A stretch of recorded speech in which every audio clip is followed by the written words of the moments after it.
A new royal book is igniting intense debate across Britain, and for many royal observers, the controversy goes far beyond a simple disagreement about personalities. The book, Divide and Rule, by Catherine and Meghan, presents a dramatically different interpretation of recent royal history, particularly concerning Catherine, Princess of Wales, and Meghan Markle. Supporters of the book argue that it offers a fresh perspective on events that have long been viewed through a traditional royal lens. What do you think about this royal controversy? Let us know in the comments below. And if you want more in-depth royal analysis, subscribe to the channel and turn on notifications. And with your support, we'll keep bringing you the stories that everyone is talking about, but few are willing to explore. Critics, however, believe it attempts to fundamentally reshape public understanding of some of the most significant royal conflicts of the modern era. What makes this especially controversial is timing. These events are still fresh in public memory, and many journalists, commentators, and palace watchers who closely followed the unfolding drama believe the historical record has not yet settled. The question now emerging is not simply who was right or wrong, but who gets to write the first lasting version of royal history. And as this debate intensifies, the battle over public perception may be only beginning. One of the book's central arguments is that Meghan Markle's difficulties within the royal family may have been inevitable from the very beginning. According to this interpretation, Meghan entered an institution governed by traditions, protocols, and expectations that would have challenged almost anyone. The book paints a picture of a newcomer entering a world unlike any other, surrounded by staff, living under constant scrutiny, and navigating an environment where every action carried symbolic significance. Yet critics strongly dispute this framing. They argue that presenting the outcome as unavoidable risks removing personal accountability from the equation. Many royal commentators maintain that significant efforts were made behind palace walls to help Meghan adapt to royal life, and that numerous resources were available to ease the transition. In their view, the challenges were real, but they were not unique. Other individuals who married into royal families around the world have faced similar obstacles and ultimately succeeded. This disagreement lies at the heart of the broader controversy. Was the system impossible to navigate, or did personal decisions ultimately shape the outcome? Another major point of contention involves the reasons behind Meghan Markle's declining popularity among sections of the public. The book raises the possibility that cultural differences, media treatment, and public expectations contributed significantly to the criticism she faced. However, critics argue that this explanation overlooks a crucial factor: public reaction to specific actions and public statements. Over several years, high-profile interviews, documentaries, memoirs, and public allegations generated intense debate around the world. Supporters viewed these appearances as acts of honesty and self-expression. Detractors viewed them as repeated attacks against an institution that traditionally avoids public confrontation. What makes this issue particularly complex is that both narratives continue to exist simultaneously. To some audiences, Meghan became a symbol of independence and resistance. To others, she became associated with division and controversy. Regardless of where public sympathies lie, there is little doubt that perceptions changed dramatically over time, and understanding why those perceptions shifted remains one of the most fiercely contested questions in modern royal reporting. The book also revisits the highly sensitive bullying allegations that emerged during Meghan's time as a working royal. Rather than focusing solely on the allegations themselves, the author places them within a broader discussion about palace culture, institutional hierarchy, and historical complaints involving royal households. The suggestion appears to be that these allegations should be viewed within a larger context, rather than as isolated incidents. Yet critics argue that this approach risks diluting the seriousness of the claims. They contend that expanding the conversation to include unrelated historical examples can distract from the specific questions raised at the time. Importantly, the debate remains complicated because much of the information surrounding internal palace operations has never been fully disclosed to the public. As a result, competing interpretations continue to thrive. Some believe the allegations reveal deeper institutional problems. Others believe they highlight individual conduct and workplace dynamics. What is clear is that years later, this issue remains one of the most sensitive chapters in the ongoing royal story, and one that continues to divide opinion. Perhaps one of the most sympathetic interpretations presented in the book is the idea that both Harry and Meghan were reacting to extraordinary pressure, rather than intentionally creating conflict. According to this perspective, the couple entered royal life with genuine ambitions to serve, but gradually became overwhelmed by media scrutiny, institutional resistance, and growing frustration. The book suggests that these pressures contributed to a defensive mindset that shaped many of their later decisions.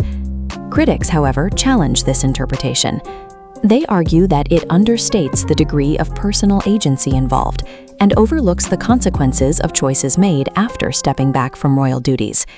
In their view, portraying the couple primarily as victims of circumstance simplifies a far more complicated reality. This disagreement highlights a recurring theme throughout the entire debate, whether events were driven largely by external forces or by personal decisions. The answer may ultimately determine how future generations interpret one of the most dramatic periods in recent royal history.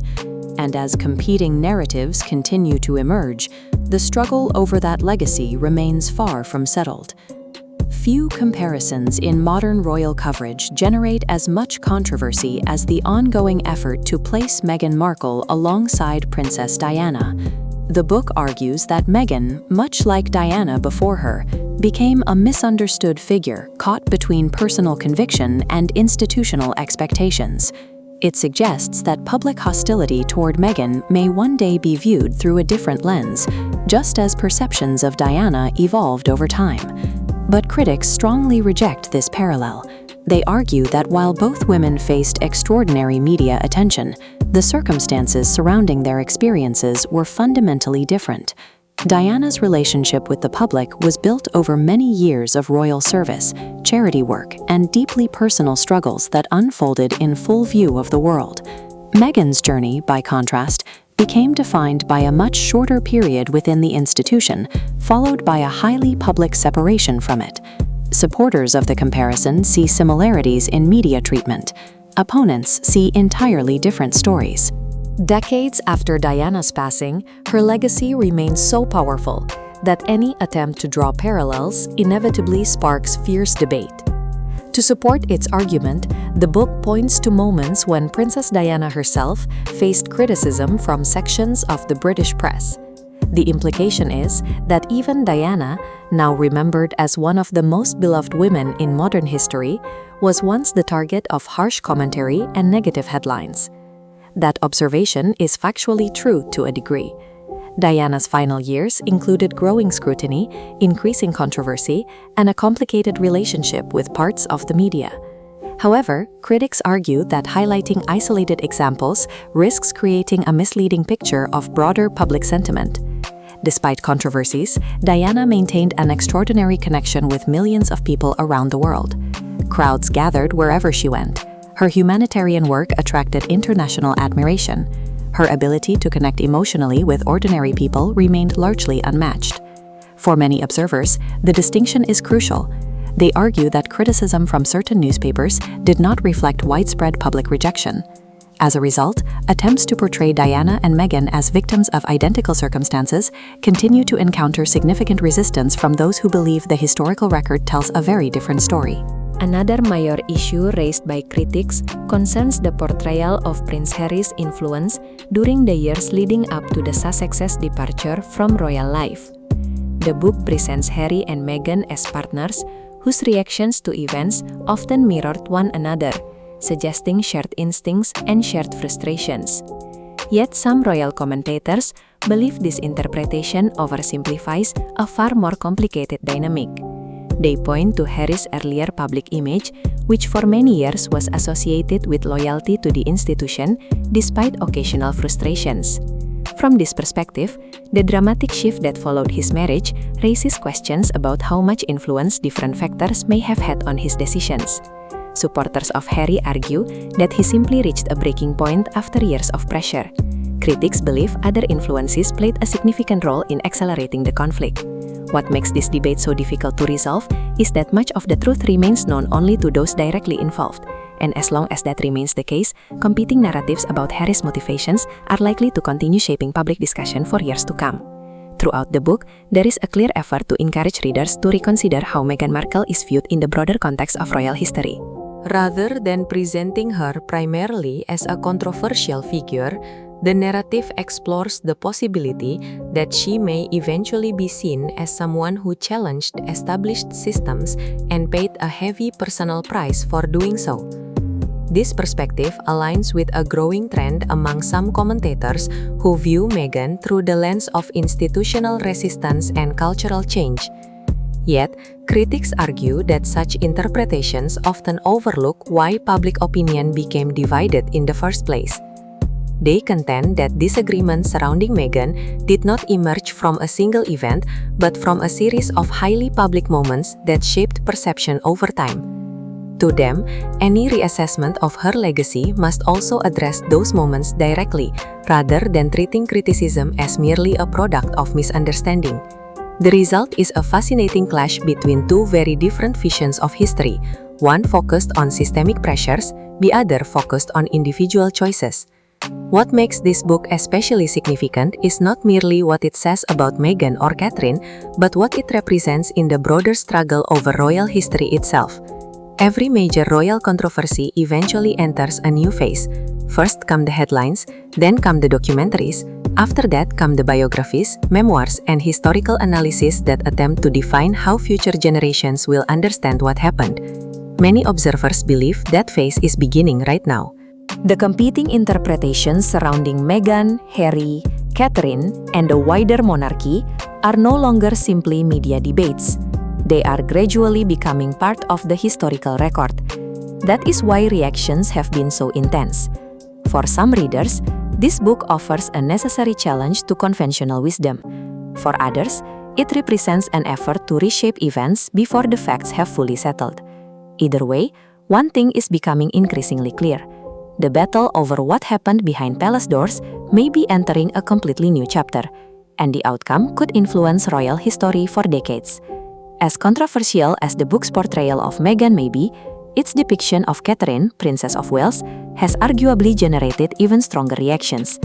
Rather than presenting Catherine as the widely admired royal figure familiar to the public, the book attempts to explore what it describes as the reality behind the carefully maintained image.